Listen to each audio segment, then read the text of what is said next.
Talvez você pense que está aqui porque eu vim.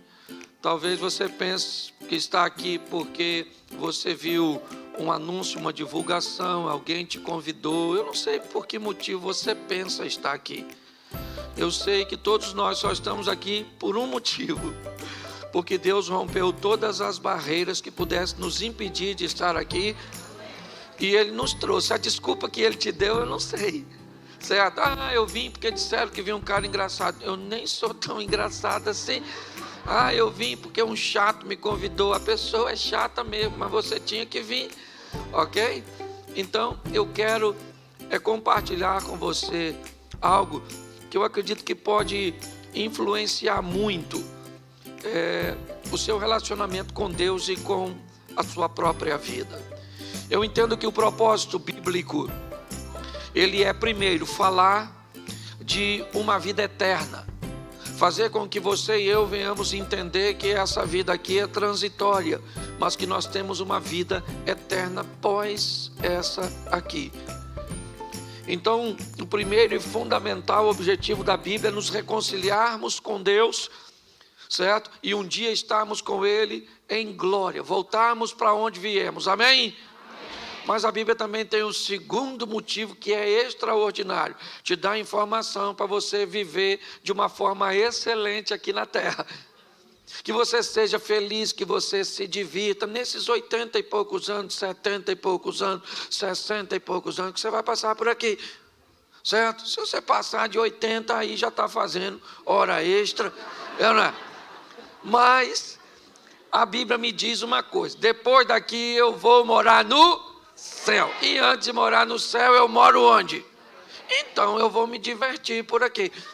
Então, se eu receber instruções, porque tem gente que acha que para ir para o céu tem que ter uma vida infeliz aqui. Eu vim aqui para sofrer. Então sofra. Se essa é a sua missão, quem sou eu para tirar de você tal privilégio? Se você acha que a salvação tem a ver com uma medida compensatória, sofra aqui e seja feliz lá.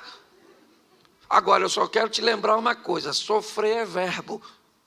E verbo só faz sentido se for conjugado. Então, nunca conjugue o verbo sofrer, pelo menos em primeira pessoa. Segunda, vai embora. Eu não sofro, mas tu sofre.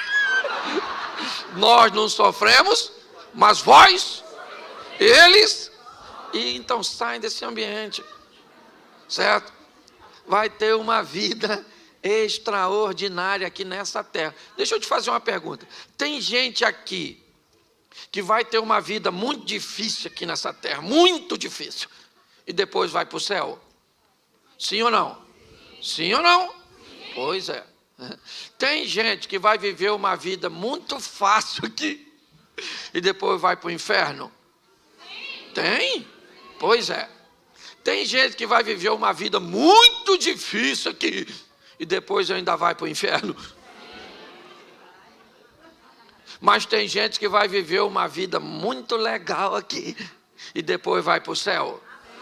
Quem é essa pessoa? Eu também. Eu não vim aqui para sofrer, certo? Então eu tenho que entender que a Bíblia diz que Deus é o mesmo sempre. Ele não muda. Nele não há sombra de variação. Então, muita gente passou por essa terra aqui e teve uma vida boa. Não é verdade? E muita gente passou e passa por essa terra e tem uma vida ruim. Então, se Deus não muda, o que está acontecendo com pessoas que têm uma vida legal e pessoas que têm uma vida de muito sofrimento? Se Deus é o mesmo, o que está acontecendo é que tem pessoas tomando decisões erradas. E essas decisões trazem para a vida delas consequências ruins. Mas Deus não está nisso. Ou só está pregando vida fácil? Eu não estou pregando vida fácil. No mundo tereis? Isso aí. Mas Jesus disse: eu vim para que tenham e a tenham em... Porque a aflição é pontual, vida que é abundante. Entendeu? No mundo tereis? Quando? Lá uma vez ou outra. Uma aflição com sua esposa, uma aflição com seu filho, uma aflição com dinheiro, uma aflição com a doença. Quando? Lá uma vez ou outra. A minha vida toda de aflição. Isso não é vida, isso é saga. Entendeu? Isso não é vida. Então, eu preciso que você entenda que grande parte daquilo que você vive é nada mais, nada menos que resultado daquilo que você fez. Então, entenda isso. Nós precisamos ter uma vida boa aqui. Por quê? Porque Jesus está querendo alcançar outras pessoas. E para alcançar outras pessoas, Ele quer usar seus missionários, seus representantes, que somos. Então, as pessoas olham para quem? Para a nossa vida, para saber se o Deus que está gerenciando ela é legal. Entende? Hoje nós somos propagandas. Aliás, sempre fomos, está todo mundo de olho em nós. Será que eu quero... Como é que é o seu Deus? O meu Deus é muito bom. Uma vida de muito sofrimento, de muita luta. Mas no final, sabe, é muito difícil. Se alguém vier me falar de um Deus assim, eu vou falar, ó, fica com ele, que eu não estou afim disso não. Certo? Eu quero alguém que diga assim, ó, meu Deus é 10. Treinador, sabe o que é? Treinador de UFC. Entende? Eu estou na luta, nas batalhas, mas eu estou vencendo.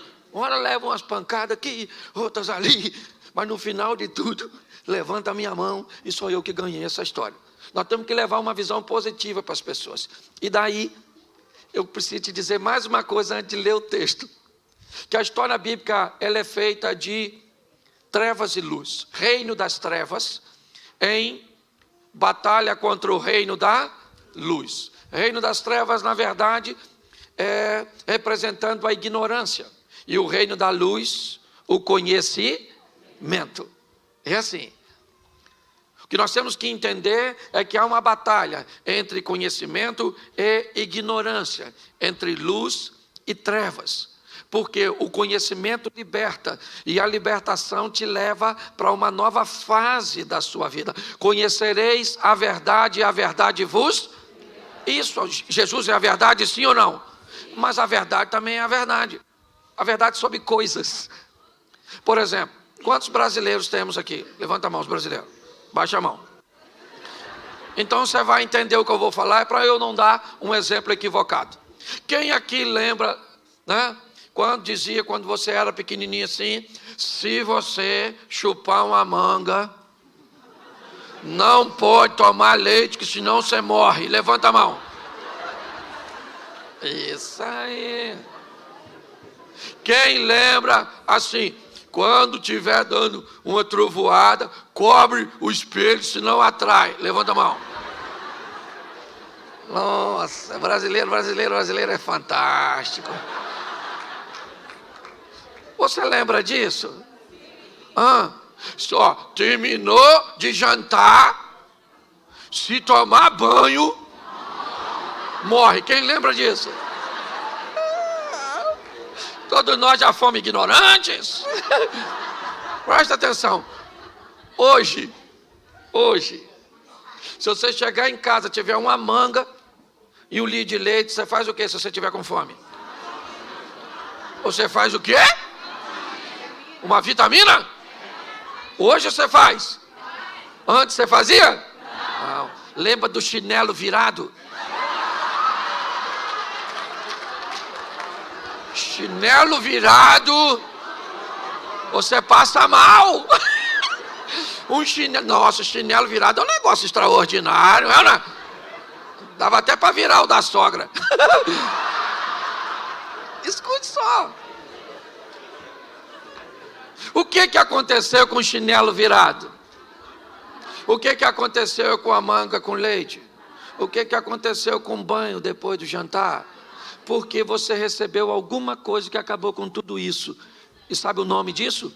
Verdade. Quando a verdade chega, põe a ignorância para fora. Nós precisamos tomar posse da verdade. Entendeu? Da palavra de Deus como verdade na nossa vida. Porque quando assim fizermos, vamos tomar algumas decisões que nem todo mundo irá tomar. E eu quero falar basicamente de 3 coisas com você. E vai ser rapidinho. Quando você vê, acabou. Vai ser com anestesia. Abra sua Bíblia, por favor. Mateus 14. Versículo 22. Mateus 14, 22. Posso ler? Amém? Amém. Logo a seguir, Jesus fez com que os seus discípulos entrassem no barco e fosse adiante dele para o outro lado, enquanto ele despedia as multidões. Tendo despedido as multidões, ele subiu ao monte a fim de orar sozinho, e ao cair da tarde, lá estava ele só. Entretanto, o barco já estava longe, a uma distância da terra, açoitado pelas ondas, porque o vento era contrário. Na madrugada, ou na 4ª vigília, Jesus foi ter com eles, andando por sob o mar. E os discípulos, porém, vendo andar sobre o mar, ficaram apavorados e disseram: é um fantasma! E tomados de medo, gritaram. Mas Jesus imediatamente lhes disse: coragem, sou eu, não tenhas medo. E Pedro disse, repita comigo, Pedro disse. De novo, Pedro disse. Olha o que Pedro disse, não precisa repetir não. Se é o Senhor mesmo, mande que eu vá até aí, andando sobre as águas. Feche seus olhos. Senhor nosso Deus e Pai, continue falando conosco. Usa-me como um canal de bênção, e que a Tua verdade prevaleça na nossa mente, ó Pai, dando direção às nossas emoções, em nome de Jesus. Você pode dizer amém? Preste atenção, porque isso aqui é magnífico. Jesus chamou os seus discípulos e disse assim: entrem nesse barco. Em algumas traduções diz, compeliu, mandou, obrigou, insistiu. Eu não sei qual a tradução você tem na mão. Eu só sei que qualquer uma que você tenha, ela significa uma coisa: os discípulos não estavam a fim de entrar. Por quê? Porque a última vez que estiveram com Jesus no barco foi um sacrifício. Quase fundou. Jesus aqui levantou e falou: cala a boca, vento, fica quieto, mar, não quero nem marola, agora é piscina. Os discípulos levaram um susto. E da outra vez Jesus estava no barco. Dessa vez Jesus falou assim: vão vocês que eu vou depois. Os caras estavam a fim de ir. Da outra vez, se afundasse para eles, afundava para Jesus. E agora que Jesus disse: vão vocês que eu vou depois. Perguntinha básica na cabeça do discípulo: como? Se nós vamos no barco? Olhando por outro evangelho, os discípulos estavam tão preocupados que deixaram um barquinho. Depois você lê, que eu não sou obrigado a ler tudo. Mas eles deixaram um barquinho, porque se Jesus disse que vai depois, eles têm que criar um meio de Jesus ir. Entraram no barco e foram. Jesus disse o quê? Vão vocês, que eu vou despedir a multidão, vou fazer uma oração e depois eu vou. E os discípulos foram, sim ou não? Sim. O vento era contrário, escureceu. O texto diz que Jesus foi encontrar com ele na 4ª vigília. Tu sabe que hora é 4ª vigília? Tem gente que não sabe nem que hora é a primeira. Bom, vamos lá. A primeira vigília começa às 18 horas. De 18 a 21, primeira vigília. Jesus foi? Então até às 9 da noite Jesus não chegou. Certo? De 9 à meia-noite, a segunda vigília. Jesus chegou. O vento contrário. De meia-noite às 3 da manhã. Jesus chegou. Ele falou que ia. Pois é, há quanto tempo você está escutando que Jesus falou que está vindo? E aí parece que está demorando, né? Pois é, mas fica pronto, porque ele falou que vai vir, ele vem. Tem gente que quer saber se é milenista, pós-milenista, pré-milenista. Segundo a informação que eu recebi é o seguinte: eu vou voltar, arrumo as malas e fica pronto. Se é antes, durante, depois, isso não é importante, fica prontinho, porque a hora que cantou, a gente orrar para fora, e quem ficar resolve com Cuidado que você pode estar rindo de você, eu não. Escute só. Olha só. 3 horas da manhã vai mudar de terceira para quarta. E aí começa, aí a partir das 6, hora primeira, hora segunda, hora terceira, aquela coisa. Certo? 3 horas da manhã, os discípulos estão cansadérrimos, apavorados. Mateus era cobrador de impostos, não sei nem se ele sabia nadar.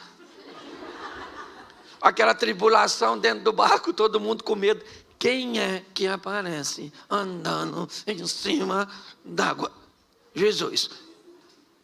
Podia ter avisado como é que ia. De repente os caras estão com medo, cansados, 3 horas da manhã, e ele não vem mais. Eu imagino o mar revolto. Vem Jesus andando em cima d'água. Tu acredita nisso? Literalmente tirando onda. Vem ele andando sobre.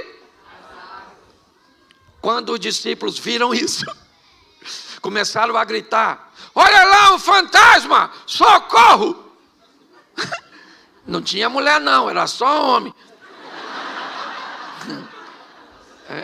E eles começaram a gritar de medo: fantasma, fantasma. Eu imagino Jesus lá fora. Eu não falei que vinha? Para que essa gritaria? Ninguém correu. Ninguém dos discípulos saiu correndo. Por quê? Porque não tem para onde correr, filho. Nessa vida ou você enfrenta ou você enfrenta para ganhar, ou você enfrenta para... Mas você é obrigado a enfrentar. Por isso Jesus disse: eu vou estar com você nessa peleja, para que você enfrente e saia vitorioso. Quando todo mundo começou a gritar, Jesus gritou lá de fora: calma, gente, sou eu, fantasma não. Aí deu aquele silêncio, todo mundo ficou olhando, estava meio escuro, amedrontado, visibilidade baixa. Pedro olhou e falou: aí, é o senhor mesmo? Se é o senhor, manda eu ir aí. Pensa no silêncio. Como assim, Pedro? Tem um cara andando em cima d'água. Ninguém sabe ainda direito quem é. Ele olhou e disse que é Jesus, mas ninguém tem certeza disso. Preste atenção nisso, porque é muito interessante. Quando nós olhamos para este momento, o que vemos? Um ambiente de caos na mente dos discípulos, amedrontados, cansados, lidando com uma força da natureza, cuja qual é muito maior do que eles. E neste ambiente de medo, medo para quem? Medo para todo mundo. Um ambiente de adversidade para quem? Para todo mundo. Nesse ambiente, 12 discípulos, eles têm a oportunidade de viver os mesmos medos, de enfrentar o mesmo adversário, de lidar com o mesmo problema. E nesse ambiente, um dos discípulos de Jesus se levanta, controla seu medo e diz: se é o Senhor, me manda andar sobre as águas e onde o Senhor está. Preste atenção, qual era o local mais seguro naquela ocasião? Qual era o local mais seguro? Se você estivesse lá, onde você ficaria? Pois é, gente. Nós queremos viver o sensacional, o extraordinário. Nós queremos ver o agir de Deus, mas queremos fazer o que todo mundo está fazendo, que é ficar no barco. Está na hora de sairmos do barco e protagonizarmos nossa própria história.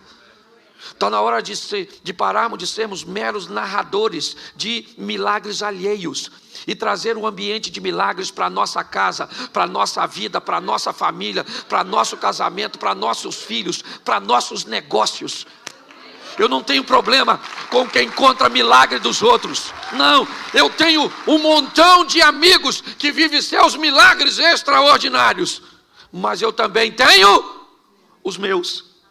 Os milagres que Deus tem feito na minha casa, nas minhas finanças, nos meus negócios, no meu ministério, é assim que funciona. Mas para que isso aconteça, está na hora de você parar de fazer o que todo mundo faz e descobrir o novo de Deus para a sua vida.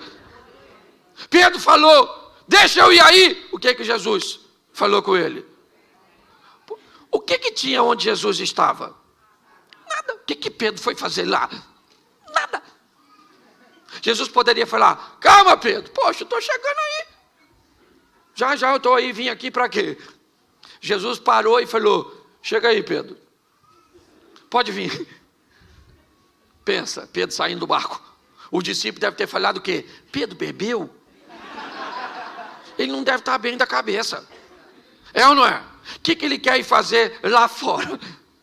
Bom, olha só. Pedro sai do barco? Sim ou não? Sim. E vai andar sobre? Isso. Ele vai lá, volta com Jesus. Quando Jesus entra com Pedro no barco, sabe o que os discípulos falam? Verdadeiramente, o Senhor é Filho de Deus, o poderoso. E Pedro lá deve ter falado: mas ninguém foi lá fora. Vamos imaginar um culto desse na igreja dos discípulos? Depois desse fato que nós acabamos de ler. Vamos imaginar 11 discípulos levantando no meio da reunião e dizendo: gente, gostaríamos de dar um testemunho. Esta semana nós vimos um homem andando sobre... Só que nesse mesmo culto Pedro poderia dizer: posso falar uma coisa? Só para deixar registrado. O homem que eles viram andando fui eu. Pastor, o que você quer dizer? Querido, está na hora de você fazer o que nunca fez, para viver o que nunca viveu. Está na hora de você se destacar, que os outros quiserem que se destaque, mas você tem que parar de ficar olhando para os outros. Entenda o que Deus quer fazer na sua vida, para onde Ele quer te levar, a oportunidade que Ele quer te dar. É isso que eu quero que você entenda nesse momento. Faça algo de novo pelo seu casamento. Faça algo de novo pela sua vida profissional. Faça algo de novo para o seu ministério. Faça algo de novo para que algo de novo aconteça na sua vida. Viver na mesmice vai te levar para onde? Preste atenção. Por que eu tenho vivido o que eu tenho vivido? Porque Deus me deu um negócio muito louco para fazer. Muito esquisito. É ou não é? Quantos de vocês já viram pessoas na internet me chamando de palhaço? Levanta a mão. Aí, nem precisava levantar para não me machucar. Quantos de vocês já ouviram as pessoas dizerem: esse cara não prega nada, isso é um animador de auditório, um bobão? Assim, ó. E você pensa: eu vejo tudo isso. E eu olho, às vezes eu falo: Senhor, olha o que estão falando de mim.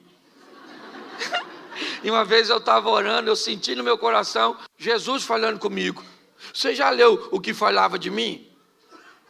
Alguém já falou que você tem poder do Beelzebub? Eu falei: isso aí também não, isso é muito grave. E Jesus falou: mas falaram de mim. Eu falei: então desculpa. Deleta a reclamação. Vou apagar essa mensagem para mim e para o Senhor. É ou não é? Você está entendendo? Está na hora de você amar como nunca amou, para ser amado como nunca foi. Está na hora de você ofertar como nunca ofertou, ser fiel como nunca foi, para prosperar como nunca prosperou. Está na hora de você orar como nunca orou, para ter poder como nunca teve. Está na hora de você cuidar de seus filhos como nunca cuidou, para amanhã eles cuidem de você como você jamais imaginou que eles cuidariam. Está na hora de nós fazermos o extraordinário. Sensacional. Saia desse barco, meu filho, e vai andar sobre, porque você vai ter história para contar. A respeito de quem? De você mesmo. Isso. Porque a irmã, sabe aquele que passa por cima da nota de 100 euros e o de trás diz: achei.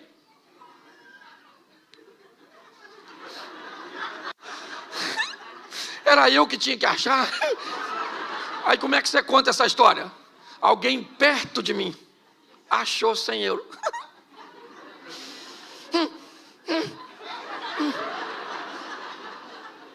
Hoje eu vejo muita gente, certo? Que na hora de contar suas histórias diz que elas aconteceram onde? Pertinho dele. É o marido da outra que mudou. É o filho da outra que... É o ministério do outro. É o outro que viu. É o outro que sentiu. Para com isso. Vamos viver nossas próprias histórias. Deus está esperando que você faça o que você nunca... É isso que eu quero usar. Ousadia. Pedro saiu do barco? Qual discípulo foi atrás dele? Qual discípulo foi atrás dele? Pois é. E quem estava no barco provavelmente estava torcendo para acontecer o que com Pedro? Porque quem não sai do barco detesta ver gente que sai. Eu imagino, Tiago e João eram sócios de Pedro no barco. O que eles devem ter pensado quando Pedro saiu? Deixa aí. Se morrer, a sociedade melhora na porcentagem. Sim. Posso falar uma coisa para você, marido? Faça o que você nunca fez para essa mulher. Você gostaria de ter uma esposa como princesa? A pergunta é muito simples. Você é capaz de se transformar num príncipe?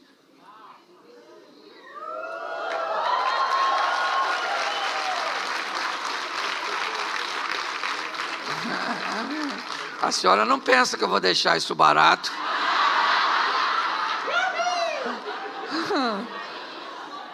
A senhora não pensa. A senhora gostaria que seu marido fosse um príncipe? Pois é, para viver com quem? Com a senhora?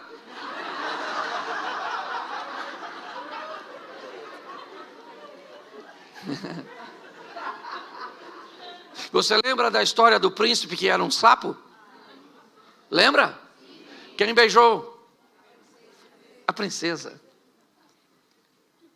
Quem se torna príncipe e princesa tem poder para transformar sapos. O que acontece é que nós não estamos mudando porque estamos esperando o outro mudar. Exatamente. E tem que começar por alguém. E esse alguém quem é? Sou eu. É isso aí, eu. Ninguém falou, só eu e a dona aqui. Porque quando nós falamos alguém tem que mudar, alguém tem que mudar menos eu, porque eu já nasci pronto. E ninguém muda. Um dia, eu estou vendo minha esposa me tratar com um nível, sabe? Mas pensa assim, aquela coisa extraordinária, exponencial. E aí eu estou lá, falei, essa mulher está tão boa. A Jesus, louvado seja Deus. E fui conversar com ela. Falei com ela, filha, deixa eu falar uma coisa para você, você sempre foi uma mulher legal. Mas olha, esses últimos tempos você está assim, além, fora do comum, extraordinária. O que foi? Ela começou a chorar. Aí eu falei, o que foi, filho? Aí ele falou, não, Cláudio, é que eu estou achando que você vai morrer. Eu falei, vou, não, querida, não vou morrer não. Aí eu perguntei a ela, por que é que você está achando que eu vou morrer? Ela falou, Cláudio, nos últimos meses, você melhorou demais o tratamento comigo. Ou seja, eu estava recebendo nada mais, nada menos, o reflexo daquilo que eu estava fazendo. Entendeu? Leve seu relacionamento para o próximo nível. Vai lá, dê um abraço no seu filho, não interessa a idade do seu filho, abraça, diga para ele, meu filhinho, minha filhinha, eu te amo. Ela vai falar o quê? Vai morrer.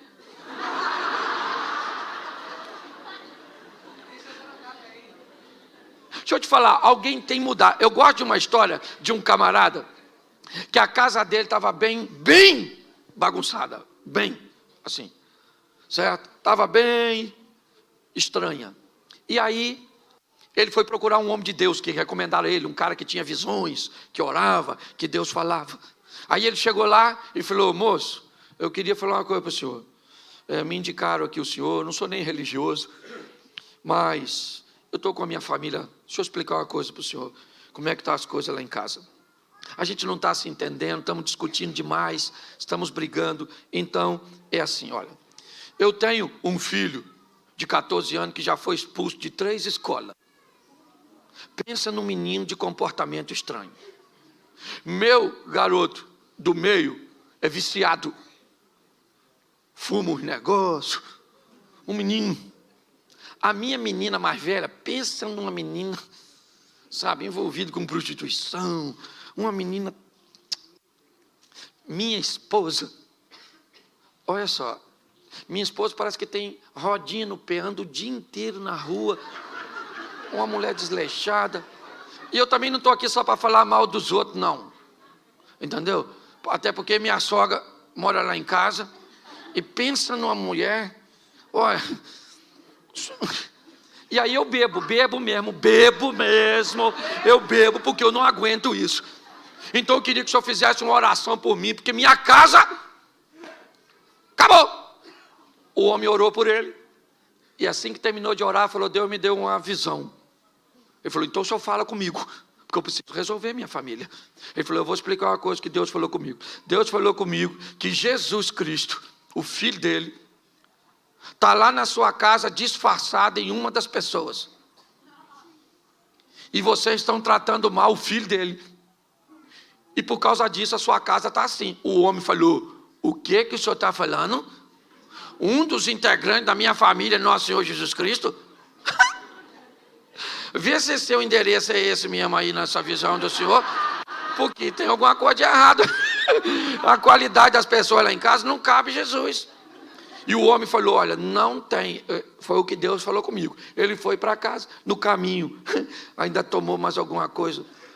E foi para cá, chegou em casa, reuniu a família e falou: fui no homem de Deus que falou para mim um negócio muito esquisito. Falou que um de nós aqui é nosso Senhor e Salvador Jesus Cristo, e nós estamos tratando mal ele, e eu quero que vá falando quem é.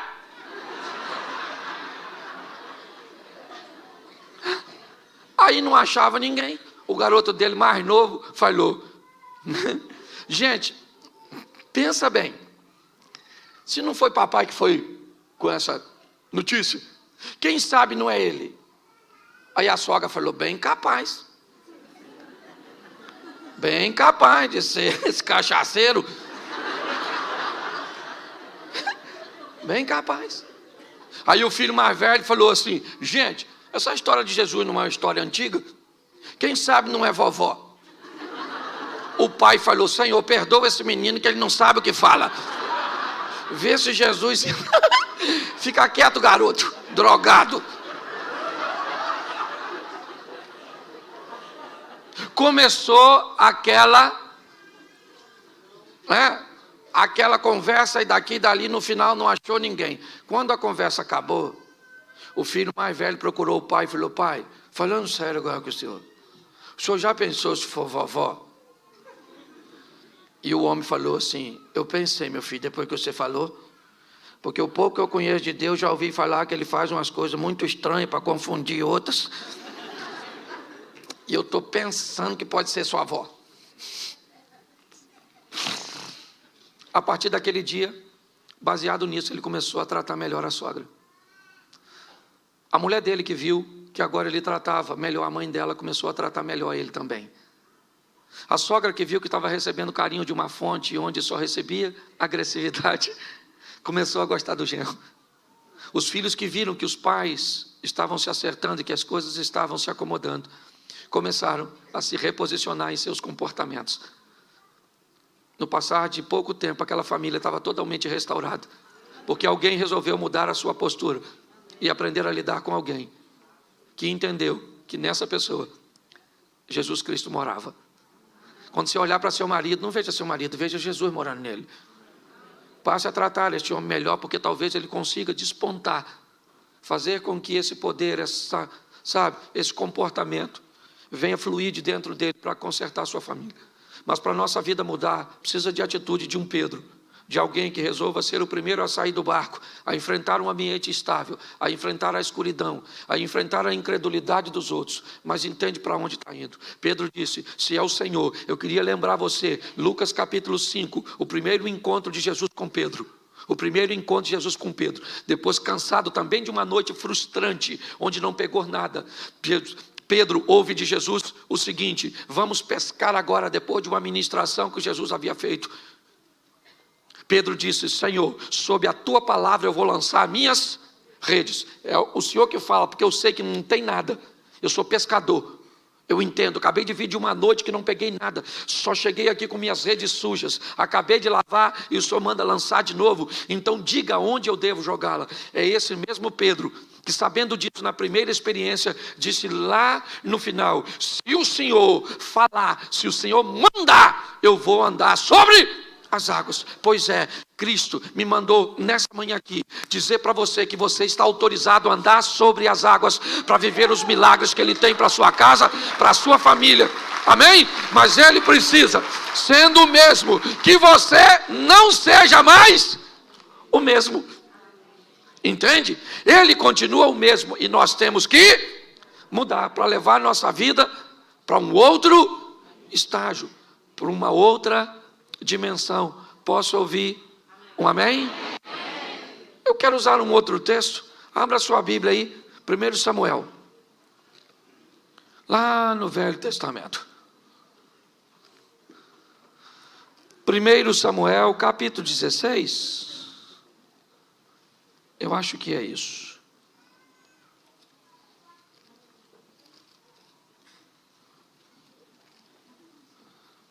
Vamos ao 17, 24, para a gente adiantar.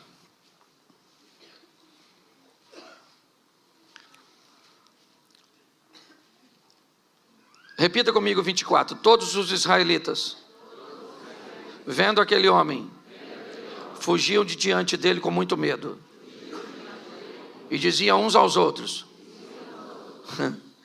vocês viram aquele homem? Ele veio para afrontar Israel.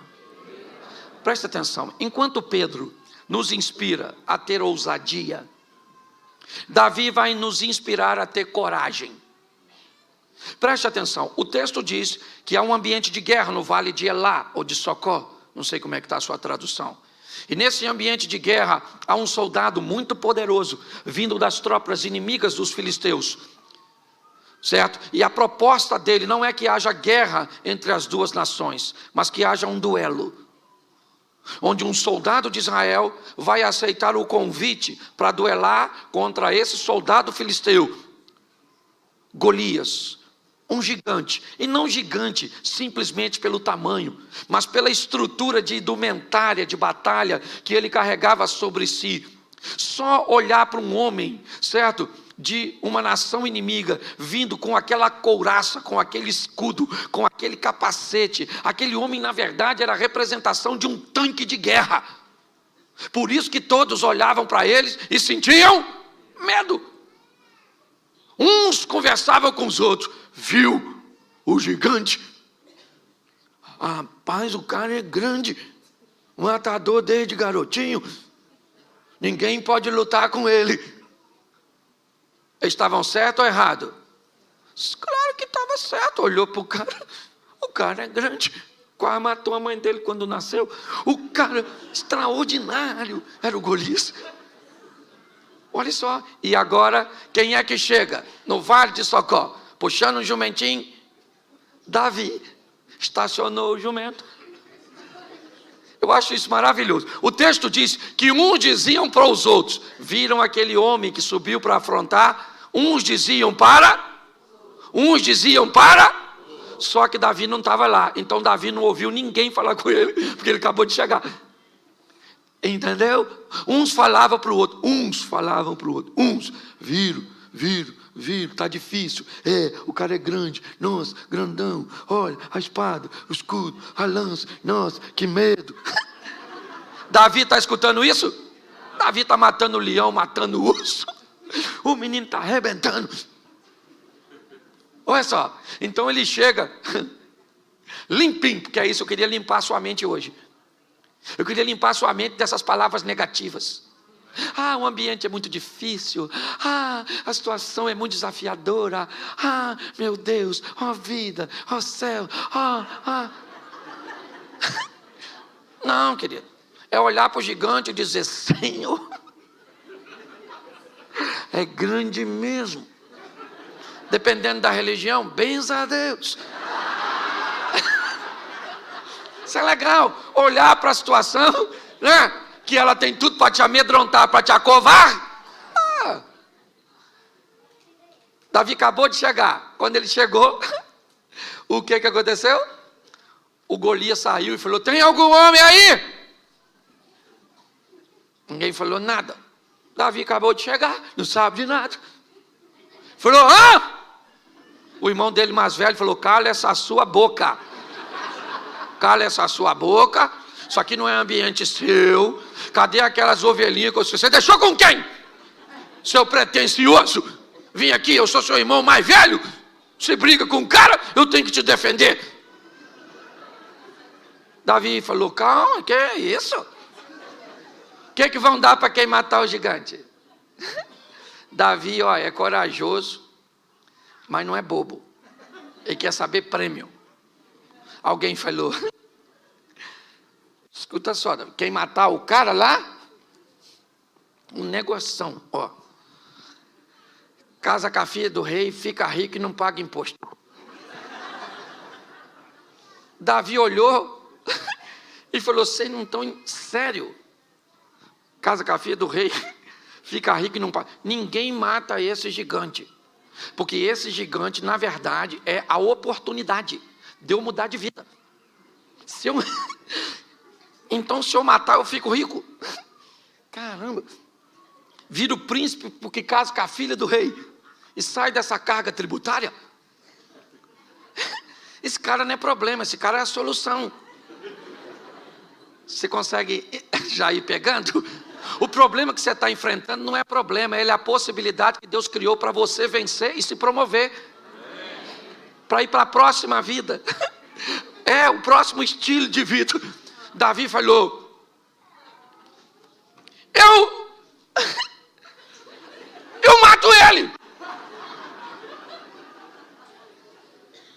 Alguém falou: sua juventude, esse não mede consequência não. Isso é droga, pode ver onde é que está aí. Dá uma geral nos bolsos dele, que isso está louco. Um garoto querendo falar que vai enfrentar esse menino. Olha só, eu queria que você entendesse, você está em meio a uma adversidade? Tá, é isso o seu problema? É. Você pode tomar posse da palavra de Deus ou arrumar uma chupetinha. É um pirulitozinho, chorar. Não vai adiantar nada, o problema fica lá do mesmo jeito. Lembra quando o capitão do navio de Jonas, onde Jonas estava, ele descobriu que Jonas estava lá? Ele descobriu que a tempestade estava vindo por causa de... O Jonas pulou do barco? O que o capitão fez? Jogou ele. Você está esperando o seu problema ir embora sozinho? Vai não, menino. Pensa em problema, um troço teimoso. Ele não quer sair da sua vida, não. Isso aí é coisa de Zeca Pagodinho. Deixa a vida me levar. Não. Nós temos que tomar desse que levem as coisas ruins. Eu olho para Davi, alguém falou: leve esse menino para Saul, para ver se Saul autoriza esse massacre. Davi chegou lá, Saul falou: o que foi? Davi falou: é que eu vi um gigante lá grandão, e falou que quer um homem para matar ele, duelo. Então, ô meu filho, sim. Saul deve ter falado: garoto, eu já estou com tanto problema, meu filho, e é você que toca para me dormir. Ai, meu Deus. Mas vai lá, pelo menos nós vamos ter um menino para desafiar um gigante. Lá foi Davi enfrentar o gigante. Uma tiradeira, 5 pedras. Eu acho extraordinário. Por que ele leva 5? Porque isso dá a ele o direito de errar, gente. Você tem que ter uma reserva na sua sacola de fé. Vai dar tudo certo. E se não der? Você tem que ter o plano B. Plano B não é falta de fé. É só plano B. Se o A não deu, vamos no B. Outra pedra e outra pedra. Tem gente que vai dar tudo certo. E se não der? Se não der, morremos. Já era, já foi. Você já viu todo herói? Lembra do Rambo? Ele tinha uma metralhadora, sim ou não? Mas aqui, na cinta, ele tinha uma. Porque quando acabava as balas,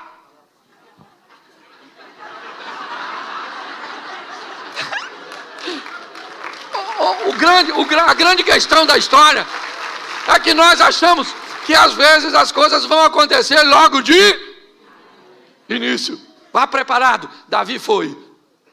Eu acho isso sensacional. Com medo do gigante, sim ou não? Sim ou não? Sim. Claro. Olhou para o gigante, mas ele pensou na filha do rei. Caramba, aquela menina, poxa,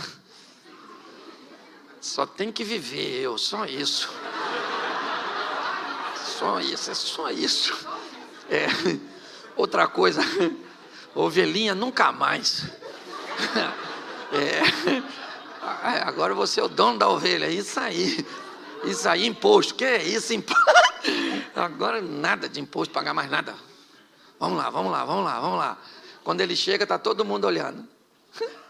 O gigante e o menino. Perguntinha simples. Os irmãos de Davi achavam que ele ia ganhar? Não. O exército de Israel achava que ele ia ganhar? Não. Saul achava que ele ia ganhar? Não. Golias achava que Davi ia ganhar? E os filisteus? Ninguém. Só Deus olhando lá de cima. Eu não sei nem se Deus estava concordando muito com isso. Porque segundo alguns historiadores, Davi sabia que foi ungido por Samuel para ser e não para matar gigante.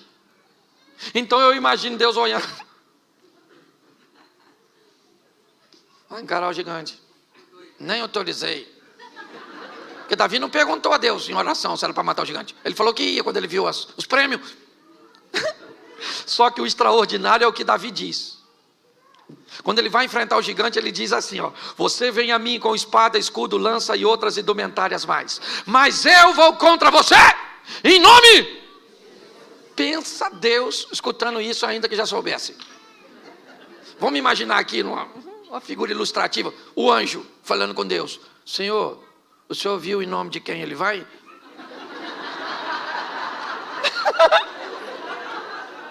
E ele falou que vai em nome do Senhor. E o Senhor dos exércitos é o Senhor.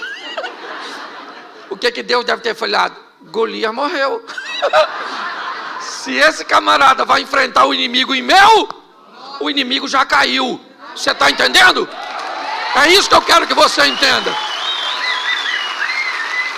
Agora, isso é maneiro. Todo mundo torcendo contra Davi. Até o soldado de Israel não queria que ele matasse não, porque era uma vergonha aquele menino matar gigante.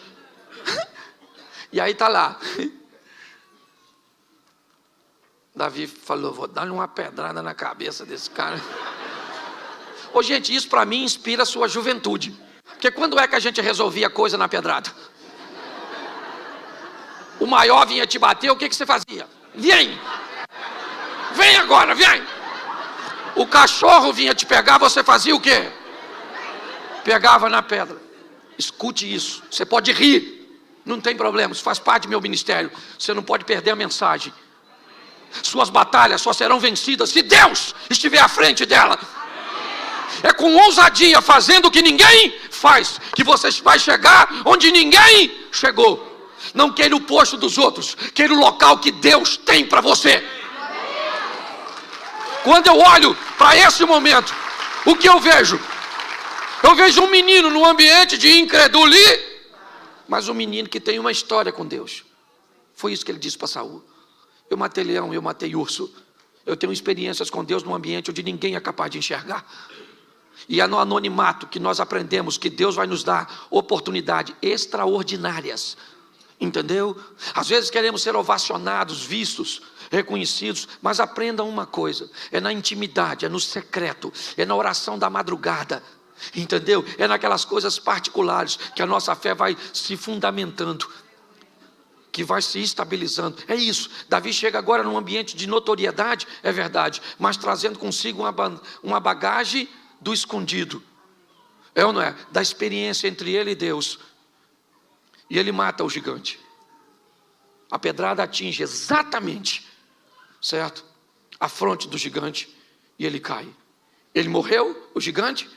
Não, Davi pega a espada do gigante. Isso também é uma boa lição. E corta a cabeça do gigante.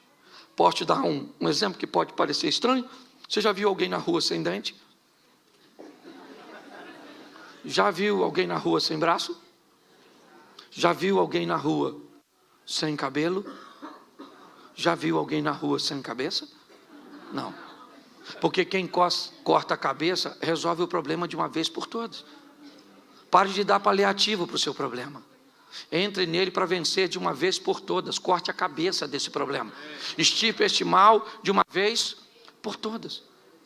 Davi agora entra no arraial com a cabeça de Golias nas mãos. E sabe o que é mais interessante? Ele casou com a filha do rei? Não. Saul não deu Merabe para ele, deu para outro indivíduo. Saul fez Davi ficar rico? Não, porque quando Davi vai se casar com Mical, Davi diz que não tem como ser genro do rei, porque não tem recursos para pagar o dote. E provavelmente a casa de Jessé, ou seja, de Davi, continuou pagando impostos. Porque Davi enfrentou o gigante, matou o gigante, e Saul não cumpriu o que havia dito. Mas Davi foi enfrentar o gigante em nome de Saul? Não. Com a armadura de Saul? Não. Enfrentou o gigante em nome do? Isso. Com as armas que Deus lhe deu para que ele fosse habilidoso. Pergunto eu para você, agora, a contragosto de Saul, Davi se casou com uma filha dele? Sim, com Mical. E não por um prêmio, mas por amor, porque a Bíblia diz que Mical amava Davi. Segundo, Davi ficou rico? Sim, um dos homens mais milionários da época dele. É só olhar na quantidade de recursos que ele deixou para seu filho Salomão construir o templo. Terceiro, Davi parou de pagar imposto? Sim, porque agora ele é o monarca, ele é o chefe. Preste atenção, Davi entra numa batalha em nome do Senhor e vence. Um homem tenta sabotar e impedir que ele tenha todos os prêmios e todos os recursos, mas os céus se movem a favor de Davi, e aquilo que o homem tentou fazer contra ele, não conseguiu, porque era Deus que estava no controle. Tenha coragem de enfrentar seus inimigos, de enfrentar seus obstáculos, ok? É isso, eu quero motivar. Enquanto Pedro, ele me inspira a ser alguém que tem ousadia, Davi me inspira a ser alguém que tem coragem. Agora abra aí, já estou terminando. Juízes 6, verso 11, rapidinho. Juízes 6, 11. Então o anjo do Senhor veio e assentou-se debaixo do carvalho que está em Ofra, que pertencia a Joás, o abirezita. E Gideão, seu filho, estava malhando trigo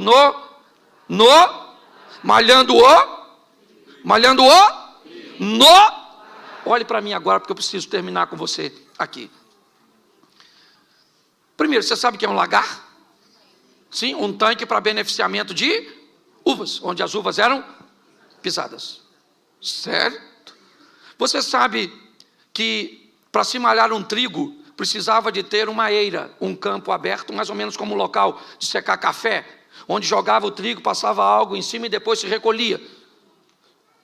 O texto diz que Gideão está malhando o trigo num lagar. Não era um ambiente adequado para se malhar o trigo, porém ele não pode fazer isso em campo aberto, porque há um problema com os midianitas. Pergunto eu para você, para Davi malhar o trigo, ele precisava de uma eira, sim ou não? Para Gideão malhar o trigo, ele precisava de uma eira, sim ou não? Sim ou não? Mas ele tinha? Não. Ele precisava? Mas ele tinha? Não. O que ele tinha era o lagar era apertado, era inapropriado, era desconfortável, mas era o que ele, sabe o que isso representa? Que Gideão precisava de algo que fosse o seu ideal, mas na verdade o que ele tinha no momento era a sua realidade. Eu preciso encarar a minha realidade, para alcançar meu ideal. Se eu não tiver forças, se eu não tiver ousadia para encarar a minha realidade, eu nunca vou para o meu ideal. Qual é a minha realidade financeira hoje? Qual é a minha realidade de saúde hoje? Qual é a minha realidade espiritual hoje? Qual é a minha realidade? O que eu estou enfrentando hoje? Isso é minha realidade. Quando eu olho para este homem, eu olho alguém que é capaz de enfrentar a sua realidade para alcançar o seu ideal. Hoje, pessoas, mediante as suas realidades, elas se embotam, elas se comportam de forma ruim. Já que eu não tenho, querido, vou falar uma coisa para você. O primeiro carro que eu tive na minha vida foi uma Brasíliazinha velha. Ela esquentava bobina. Eu tinha que andar com 1 litro d'água e com um pano molhado, porque aí eu amarrava o pano molhado na bobina e ela andava. Depois troquei por um Voyage. Não sei se eu estou falando dos carros aqui, talvez você não lembre, mas era um carro melhorzinho, um pouquinho. Mas eu comprei ele de noite quando estava chovendo. O cara me enganou. E aí eu troquei por outro carro que se apaixonou por reboque. Uma vez ele parou, eu indo do Rio para São Paulo, e eu mandei rebocar, levar para uma oficina, e quando ele desceu do reboque, que o mecânico ligou, ele pegou. E aí o mecânico olhou para mim e falou: mas o que ele tem, senhor? Eu falei: vontade de andar de reboque.